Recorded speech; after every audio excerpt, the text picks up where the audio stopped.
Hello and welcome to the builder's review of the Ridge Racer from Hobbyking.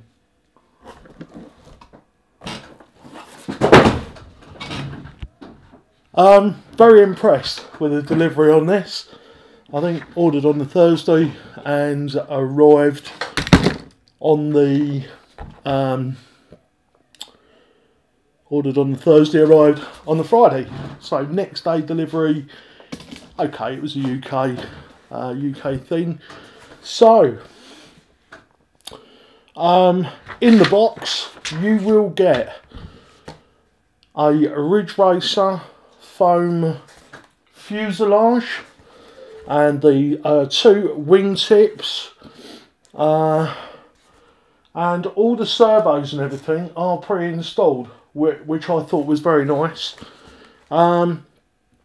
So what have you got to do to put this in the air? First of all, read this little leaflet that comes with it.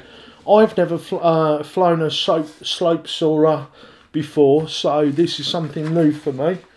I've got a decent slope just up the road from Hobbyking here, and we get some wind. Quite often I can't fly because it's windy, the things that I want to, so now I've got something I can throw in the air. Hopefully it flies as well as it went together. Lucy, ow. Pitter patter of little feet. Right, so without further ado, very pleased with the way the Ridge Ryder went together. Just really simple. All the servo horns were pre-installed. The servos are pre-installed. All you've got to add is the battery. They say from around 1 cell to 2 cell. I'm actually using a 2 cell, 1000 milliamp. So this is a 7.4 1000 milliamp lithium polymer.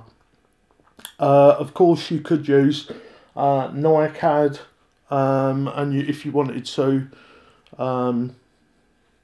that would work fine. So when you get the kit, you get these pieces with it. Now there's foam ballast and metal ballast to go in the tubes that are inside the fuselage. Just pop that open there. There's these two tubes in here, and quite clever chaps. They've given you the metal tubes and some foam as well. And what you can do, you can sellotape the foam to the metal so that it doesn't end up getting stuck in your tubes, and it'll help you configure if you wanted the metal more to the front of the tubes, put the foam in behind it, and that'll give you an improved chance of getting your CG right. The CG on this model is 180 millimeters behind the nose tip. After putting it together, I actually decided that I was going to put 2 of the metal weights in the bottom of the nose just to correct the CG. I'm guessing if I was to use maybe a 1300 milliamp 2 cell, I could probably get rid of those, but this was the battery that I had. So very simply, get yourself a video transmitter. Too much FPV. Get yourself a controlled receiver.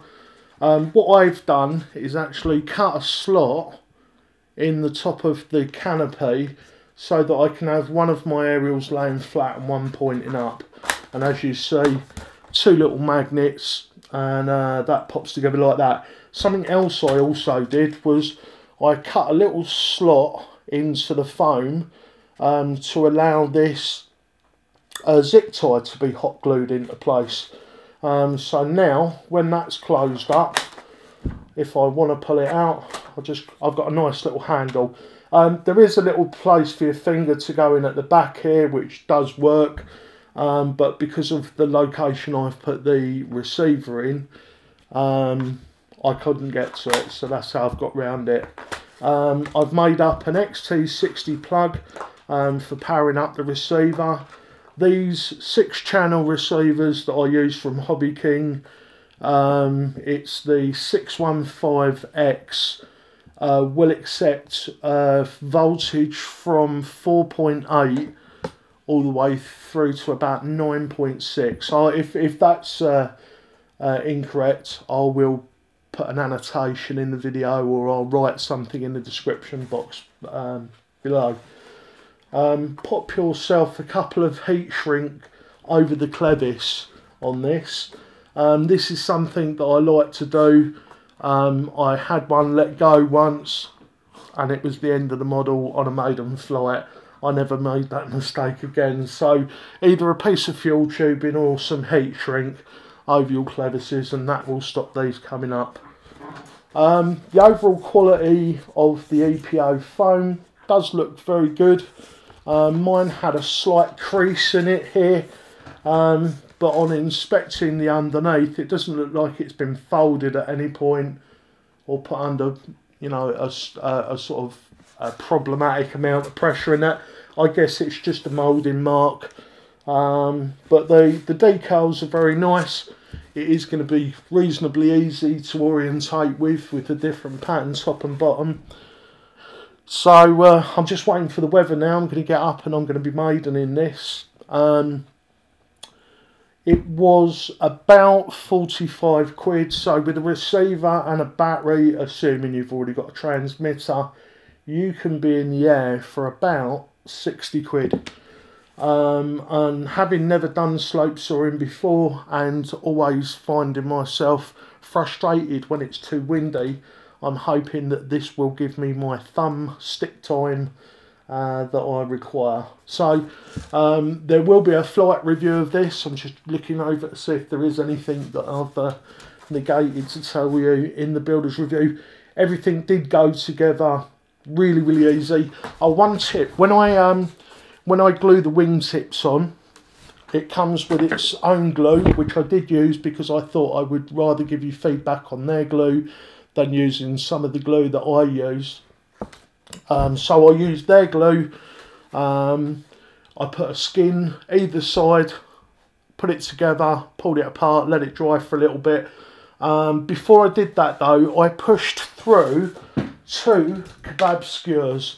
Not a long way, just so that there's maybe an inch and a half of the skewer into the main body, and I run a little bit of glue on that, and after I'd got them where I wanted to, I put that through. That gave me a way of holding this together while it was drying, and also this will add considerable amount of strength to that joint. And all I do simply, once it's dried, is just get my snippers and snip the end off that. I'll give that a little blitz with the Dremel just to take the ends off, and that will make those wingtips a lot stronger on the many crashes I'm sure that you and I will probably have should you buy one of these. So there we go guys, I will get some footage of myself up the slope and I will be able to tell you, no doubt, how well it crashes and how well it flies. Please stay tuned to RCTV-UK. Finally, the last of the bits that I've been waiting for my Blackout 330 build have arrived. So maybe I'll get to beat Bruce into the air with mine. What else have we got? There was something else. Oh yes, over here, just a quick sneak peek. It's not the Triclone. Although the Triclone is nearly ready.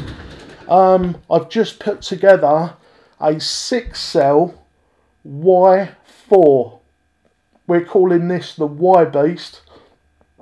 Don't know whether you can see that, but there's a backbones frame in the centre. Greatly reduced arms. Nose 32 and 6S on big 2206 motors. This thing really does deserve its name, the Beast. So if you would like to see some flight footage from the Ridge Ryder, or what goes on when we flick the power switch on the Y Beast, please pop back in and say hi. Bye for now.